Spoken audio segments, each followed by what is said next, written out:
जिससे आप प्यार करते हैं उससे शादी करना बहुत ही दिल को छू लेने वाला एहसास होता है और मैं सच में इसका इंतजार कर रहा था। मजेदार शादी के साथ साथ मेरे भाइयों ने शादी से कुछ दिन पहले मेरे लिए एक बैचलर्स पार्टी भी प्लान की थी।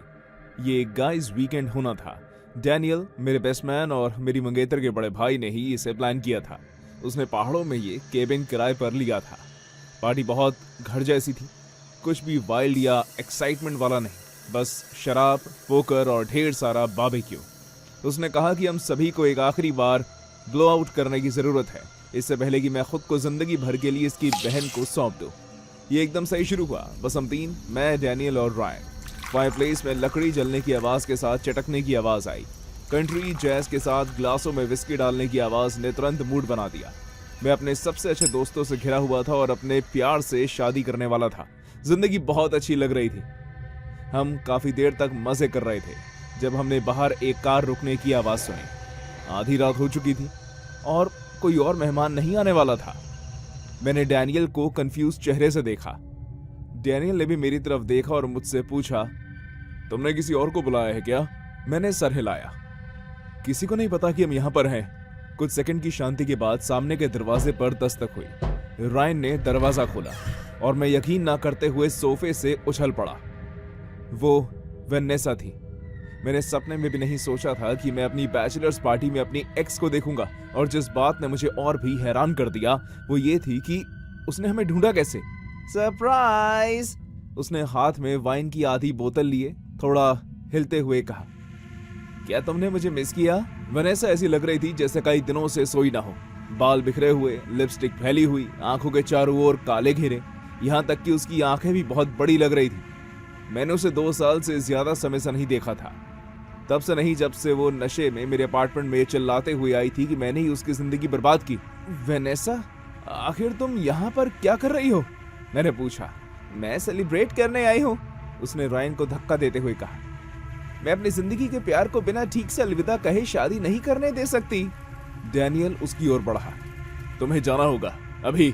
वेनेसा धीरे से मुड़ी और उसे देखकर मुस्कुराई। ओह प्यारे बड़े भैया डैनियल, हमेशा ही हीरो बनते हो। बताओ, क्या तुम्हें सच में लगता है कि वो तुम्हारी बहन के लिए सही लड़का है? मैं खड़ा हो गया। ठीक है, बस बहुत हो गया। लेकिन वो नहीं गई। वो ऐसी बातें करने लगी जो किसी को पता नहीं होनी चाहिए थी।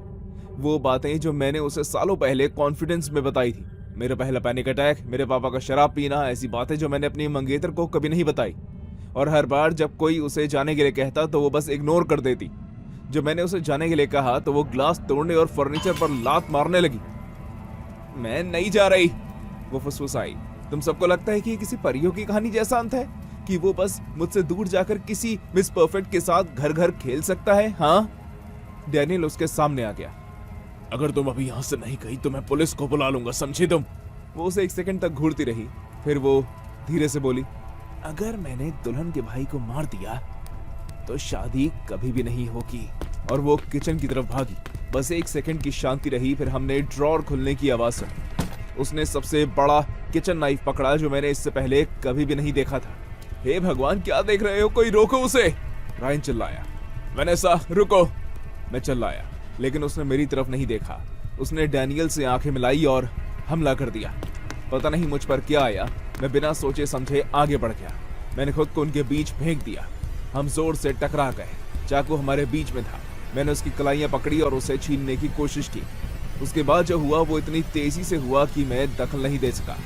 चाकू उसके हाथों में घूम गया और झगड़े के बीच गलती से उसे चाकू लग गया। वो हाँफने लगी, बस एक बार, और पीछे गिर गई। चाकू उसके शरीर में धंस गया।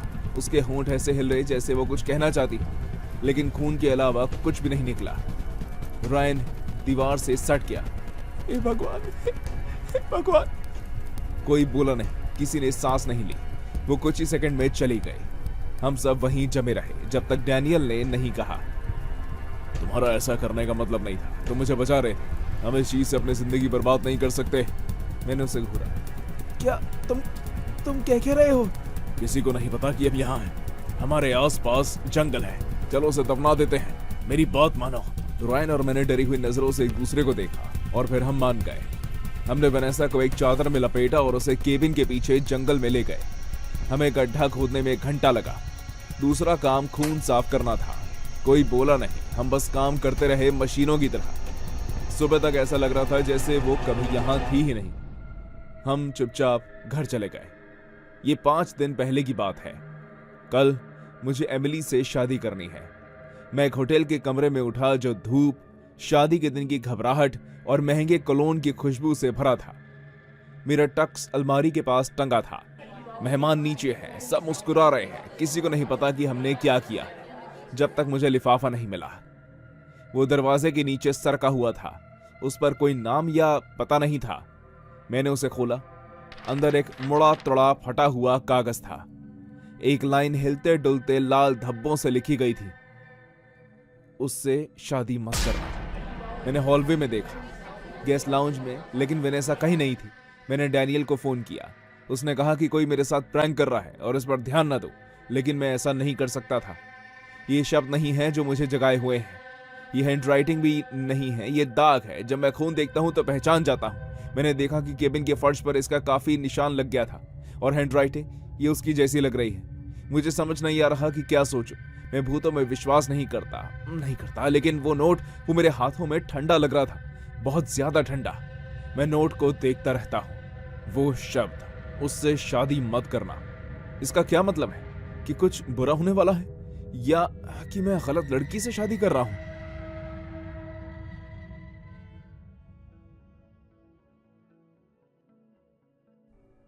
मैं इस रात के बारे में बात नहीं करता, अपनी मंगेतर से नहीं, अपने थेरेपिस्ट से नहीं, यहां तक कि अशर से भी नहीं, जिसने मुझे शुरू में ही उस नरक में घसीटा था।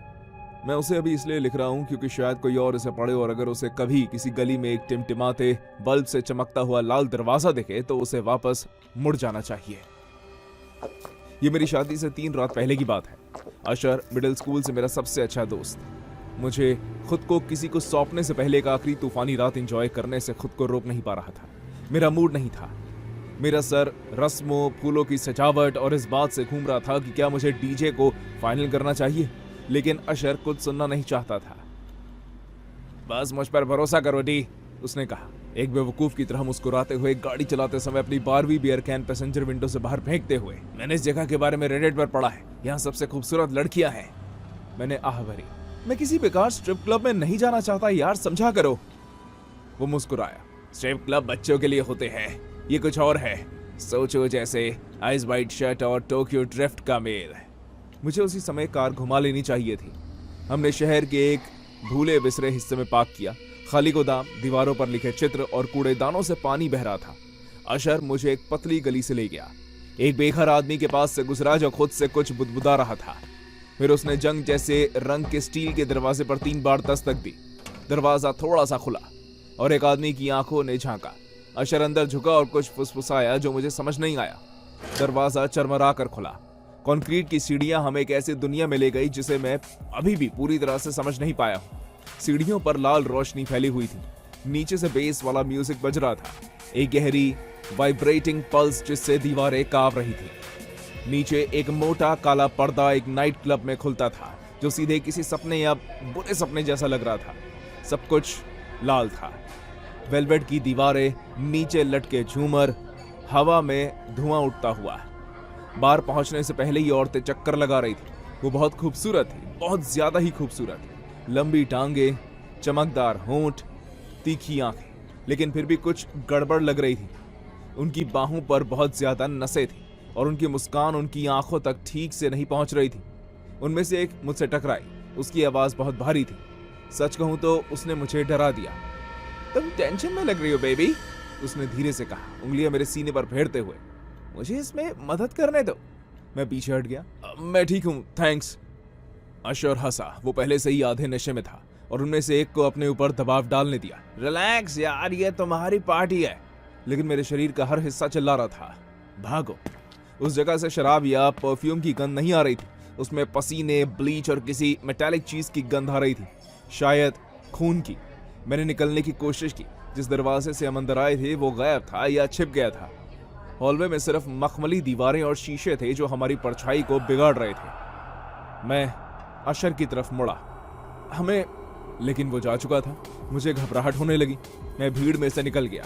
म्यूजिक अब और तेज होता गया, जैसे मेरे सर के अंदर धमाका कर रहा हूं। लाल स्ट्रोब चमक रहे थे, रोशनी में चेहरे टेढ़े हो गए थे। एक होस्टेस ने मेरी कलाई पकड़ ली। उसकी पकड़ इतनी मजबूत थी कि तेज दबाव महसूस होने लगा। बदतमीजी मत करो, वो फुसफुसाई। मैंने खुद को झटक कर छुड़ाया और भागा। हर मोड़ क्लब में और अंदर ले जा रहा था। कोई निशान नहीं, कोई खिड़कियां नहीं, बस लाल बत्तियां और दीवारों वाले गलियारे। मैं पुलिस को बुलाने के बारे में सोच ही रहा था कि पास से अशर की चीख सुनाई दी। टिलन, मदद करो। उसकी आवाज भारी थी। मैं उसकी तरफ दौड़ा, दीवारों से टकराता हुआ, भगवान जाने किस चीज पर फिसलता हुआ। मैंने उसे एक साइड रूम में पाया। उसमें धीमी रोशनी और एक सोफा था। अशर को दो औरतों ने इस सोफे पर दबा रखा था। एक के हाथ में सिरिंज थी, दूसरी उस पर हंस रही थी। मैंने सोचा नहीं, मैंने बस पास की चीज, एक शैंपेन की बोतल, उसे दीवार पर पटक दिया। दूर हटो उससे, मैं जोर से चिल्लाया। वो मुड़े और उनकी आंखें मेरी आंखों पर टिक गई। मैंने नुकीला ग्लास घुमाया जो एक के चेहरे पर जा लगा। औरत दर्द से चीखी और ऐसा नहीं लग रहा था कि वो उसकी आवाज है। उसकी आवाज किसी आदमी जैसी लग रही थी। दूसरी मुझ पर झपटी। हम जोर से जमीन पर गिरे, आपस में भिड़ गए। मैंने बिना सोचे समझे चाकू मारा। कांच से मांस फट गया। मुझे नहीं पता कि मैंने दूसरे आदमी को कितनी बार मारा इससे पहले कि उसने हिलना बंद कर दिया। अशर हैरान था। उसके मुंह से लार टपक रही थी। उसकी पुतलियां बड़ी हो गई। चलो यार, मैंने उसे घसीटते हुए कहा। हम भागे। कोई प्लान नहीं था, बस भागे। मुझे लगता है कि मैंने दीवार का पैनल लात मारकर तोड़ दिया। यह शायद कोई दरवाजा जिसे कोई लॉक करना भूल गया था। हम लड़खड़ाते हुए एक बॉयलर रूम में पहुंचे, फिर दूसरी सीढ़ियों पर। हमारे पीछे म्यूजिक धीमा पड़ गया। मेरे फेफड़े जलने लगे। मेरी शर्ट फट गई थी और खून से लथपथ थी। आखिरकार हमने एक मोटेल का दरवाजा देखा और उसे धक्का देकर खोला। हम हांफते हुए गली में गिर पड़े। ठंडी हवा इतनी अच्छी कभी नहीं लगी। अशर खांसते हुए गिर पड़ा। मैं उसके बगल में गिर पड़ा। मेरे हाथ कांप रहे थे। हम दोनों में से कोई भी बहुत देर तक बात नहीं कर पाया। आखिरकार उसने मेरी तरफ देखा। आंखें चौड़ी और डरी हुई थी। डी, वो जगह क्या थी यार? मैंने जवाब नहीं दिया। मैं नहीं दे पाया। जब मैं घर पहुंचा तो मैंने अपनी मंगेतर को बताया कि मुझ पर हमला हुआ है। वो पुलिस को फोन करना चाहती थी। मैंने कहा कि यह हादसा बताने लायक नहीं है। मैं झूठ नहीं बोल रहा था, सच में नहीं, क्योंकि मैं उन्हें बताता भी क्या। अरे ऑफिसर्स, मुझे एक अंडरग्राउंड क्लब में फंसाया गया जिसे औरतों के भेष में आदमी चलाते हैं। ये नशे में धुत लड़कों को फंसाते हैं और उनके साथ बुरा करते हैं। ओह, और मैंने एक को शैंपेन की बोतल से चाकू मार दिया। नहीं, मेरे पास कोई पता नहीं है। कौन मुझ पर यकीन करेगा? अगली सुबह अशर गर्दन पर चोट के निशान और चेहरे पर गिल्ट के साथ आया। मुझे माफ करना यार, उसने धीरे से कहा। मुझे नहीं पता था, कसम से मुझे नहीं पता था। मैंने सर हिलाया। हम इस बारे में फिर कभी बात नहीं करेंगे, कभी भी नहीं। और हमने नहीं की। 3 दिन बाद मेरी शादी हो गई। फोटो देखकर मुस्कुराया। अपनी पत्नी को किस किया। Can't help falling in love पर डांस किया। लेकिन कभी कभी जब मुझे दूर से बेस की आवाज सुनाई देती है, अपनी पलकों के पीछे लाल रोशनी महसूस होती है, या स्टील के दरवाजे वाली किसी अंधेरी गली से गुजरता हूँ, तो मुझे हैरानी होती है कि क्या किसी और को उन सीढ़ियों से नीचे खींचा जा रहा है, और क्या वो बाहर निकल पाएंगे। मेरी बैचलरेट ट्रिप के लिए एयरबीएनबी किराए पर लेने का आइडिया कैरा का था। रेस्टिक, प्राइवेट, मजेदार तरीके से डरावना। उसने अपना फोन घुमाकर मुझे कॉटेज दिखाते हुए कहा। वो गलत नहीं थी। सफेद दीवारें, चरमराते फ्लोरबोर्ड, पहाड़ों से घिरा हुआ, पूरी तरह से शांति। कोई सेल सर्विस नहीं। एक फायरप्लेस और एक क्लॉफुट टब। शैंपेन खोलने और आजादी का आखिरी टोस्ट बनाने के लिए एकदम सही जगह। जेस शराब लाई, लीला मैचिंग रोब लाई। कैरा ने सबके लिए मिनी कैंडल और हैंगओवर किट के साथ पार्टी फेवर बनाए। मैं सिर्फ घबराहट और भरा दिल लाई थी। ये मेरी सबसे अच्छी दोस्त थी, मेरी सहेलियां। मैं लीला को कॉलेज से जानती थी, जेस को हाई स्कूल से, और कैरा मेरी मेड ऑफ ऑनर थी, मेरी होने वाली भाभी। वो और नेट, मेरा मंगेतर, जुड़वा बच्चों की तरह बड़े हुए थे। अगर मैं उस वक्त में वापस जाकर हमें कैंडल जलाने से रोक पाती तो मैं रोक देती, लेकिन शराब के साथ क्यूरियोसिटी लोगों को बेवकूफ बना देती है, और हम बेवकूफ थे। हमें वो फोटो ऊपर हॉलवे में मिली, एक शेल्फ पर धूल भरे फूलदान के पीछे रखी हुई, ब्लैक एंड व्हाइट, फीकी। एक लड़की शायद 16 या 17 साल की कैमरे को घूर रही थी। कोई मुस्कान नहीं थी। फ्रेम के नीचे एक छोटी सी पट्टिका पर लिखा था, एमिली रीस 1974 से 1991। बहुत जल्दी चली गई। हमेशा उस घर की देखभाल करती रही जिसे वो प्यार करती थी। जेस ने ये सब पहले कहा था। हमें उसे पार्टी में बुलाना चाहिए। मैं हंसी। किसी भूत को बुलाना? चलो मियाँ, ये तुम्हारी आजादी की आखिरी रात है, चलो कुछ पागलपन करते हैं। हमने लाइट बंद कर दी। सिर्फ फायरप्लेस और मोमबत्तियों से रोशनी आ रही थी। लीला ने पहले से ही कॉफी टेबल पर कुर्सियां लगानी शुरू कर दी थी। कैरा ने आंखें घुमाई लेकिन साथ दिया। जेस ने एक खाली वाइन ग्लास पकड़ा और उसे बीच में उल्टा कर दिया। स्पिरिट बोट स्टाइल, सबके सब अपनी उंगली ग्लास पर रखो, उसने कहा। हम बेवकूफों की तरह हंस रहे थे। वाइन ने सब कुछ फीका कर दिया था, डर, जजमेंट और समझदारी। एमिली, जेस ने धीमी और नाटकीय आवाज में कहा, अगर तुम यहां हो तो हमारे साथ पार्टी करने आओ। पहले तो कुछ नहीं हुआ। मैं हंसते हुए बोली कि हम सब बेवकूफी कर रहे हैं, लेकिन जेस ने मुझे चुप कराया और सबका ध्यान अपनी ओर खींचा। हम शायद 10 मिनट तक ऐसे रहे, बस टिमटिमाती मोमबत्ती की रोशनी और अपनी भारी सांसों को देखते रहे। जेस कहती रही, एमिली, हम तुम्हें अपने साथ आने के लिए बुला रहे हैं, आओ एमिली। फिर अचानक ग्लास हिला। हम सब ने अपने हाथ झटक लिए। इसे किसने धकेला? लीला ने पूछा। किसी ने जवाब नहीं दिया। ग्लास धीरे धीरे और खिसकता रहा। लकड़ी की टेबल पर उस पर ब्राइड लिखा था। हम सबने एक दूसरे को देखा। BRIDE। वो तुम हो? कैरा ने मुझे धीरे से कहा। तभी जेस चुप हो गई, पूरी तरह से चुप। जेस? लीला ने उसका कंधा दबाया। उसने पलक तक नहीं झपकाई, फिर झपकी। उसकी सर इतनी जोर से एक तरफ झटका कि हम सब चौंक गए। जब उसने अपना चेहरा ऊपर उठाया तो हम सब डर गए। वहां किसी और का चेहरा उसके चेहरे से सिकुड़ रहा था। ऐसा लग रहा था जैसे सीधे हॉरर फिल्मों से निकला हो। जब वो बोली भी तो वो जेस की आवाज नहीं थी। तुम सब झूठे हो, उसने उस शैतानी भरी आवाज में कहा। हम शॉक्ड रह गए। ठीक है जेस, बकवास बंद करो, कैरा ने कहा। लेकिन जेस बस हंसने लगी। उसकी आंखें पीछे की ओर मुड़ गई। उसका सर एक नामुमकिन एंगल पर झुका हुआ था। उसकी आवाज आधी फुसफुसाहट आधी गुर्राहट जैसी थी। चलो एक गेम खेलते हैं, सीक्रेट्स। जेस, ये मजाक नहीं है, मैंने कहा, लेकिन उसे कोई फर्क नहीं पड़ा। अचानक उसने लीला की ओर इशारा किया। तुमने पिछली बसंत में दुल्हन के वॉलेट से पैसे चुराए थे। उसे बताया कि वो कार में गिर गए थे। झूठी झूठी। लीला का चेहरा पीला पड़ गया। क्या बकवास है, तुम कैसे? जेस ने फिर इशारा किया। कैरा, जब मिया बाहर थी तो उसने ड्रेस ट्राई की थी। उसने उसमें घूमा, शीशे में देखा, कहा कि उसने इसे बेहतर पहना था। कैरा का जबड़ा भींच गया। तुम नशे में हो, ये पागलपन बंद करो।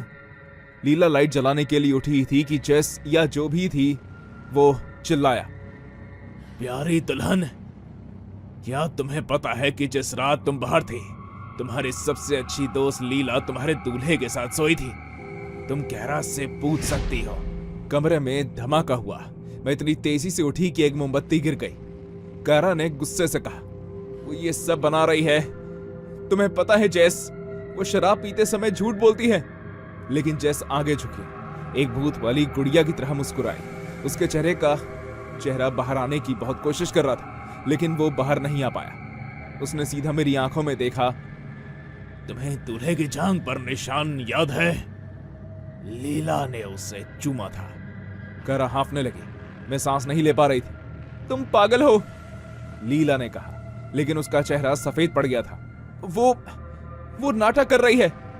जेस हंसते हुए पीछे की ओर रेंगने लगी। उसके हाथ पैर अजीब तरह से झटक रहे थे। वो तुम पर मुस्कुराती है, वो तुम्हारी पीठ में छुरा घोंपती है। मैं गुस्से से बोली। मैंने अपना वाइन ग्लास फेंक दिया। क्या ये सब सच है? कैरा ने जवाब नहीं दिया। लीला अपना चेहरा हथेली में छिपा रही थी। लेकिन ट्रॉमा यहीं खत्म नहीं हुआ। जेस उठी, दीवार के पास गई और अपना सर सख्त कंक्रीट पर पटकने लगी। वो पागलों की तरह हंस रही थी और अपना सर मार रही थी। दीवार पर खून के धब्बे थे, लेकिन वो रुकी नहीं। हम सबने उसे खींचने की कोशिश की, लेकिन वो हम सबसे ज्यादा ताकतवर थी। लीला ने लाइट जलाई और जेस फर्श पर बेहोश हो गए।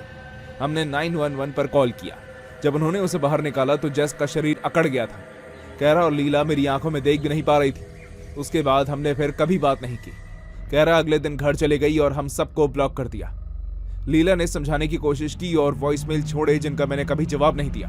मैं उसे ये शब्द कहते हुए सुनना नहीं चाहती थी। मैं उस रात उसके चेहरे पर यह देख सकती थी। 2 दिन बाद मैंने शादी कैंसिल कर दी। मेरे एक्स मंगेतर नेट ने मुझसे बहुत मिन्नतें की, कसम खाई कि कुछ नहीं हुआ। उसने कहा कि लीला उसके लिए बहन जैसी है, लेकिन वो ये नहीं बता सका कि जेस को, चाहे वो किसी चीज से ग्रसित हो या नहीं, उस निशान के बारे में कैसे पता चला। मैंने उसे बारिश में खड़ा छोड़ दिया और उसके हाथ में अंगूठी थी। कभी कभी मैं अब भी जेस को देखती हूँ। वो फिजिकली ठीक है, लेकिन वो उस रात के बारे में बात नहीं करती। कहती है कि उसे सेशन के बाद कुछ भी याद नहीं है। डॉक्टरों ने कहा कि ये स्ट्रेस और शराब की वजह से हुआ डिसोसिएटिव फ्यूग था, लेकिन मुझे बेहतर पता है फार्म हाउस की वजह से ये अब एयरबीएनबी से हटा दिया गया है। हमारे जाने के 2 दिन बाद लिस्टिंग गायब हो गई थी।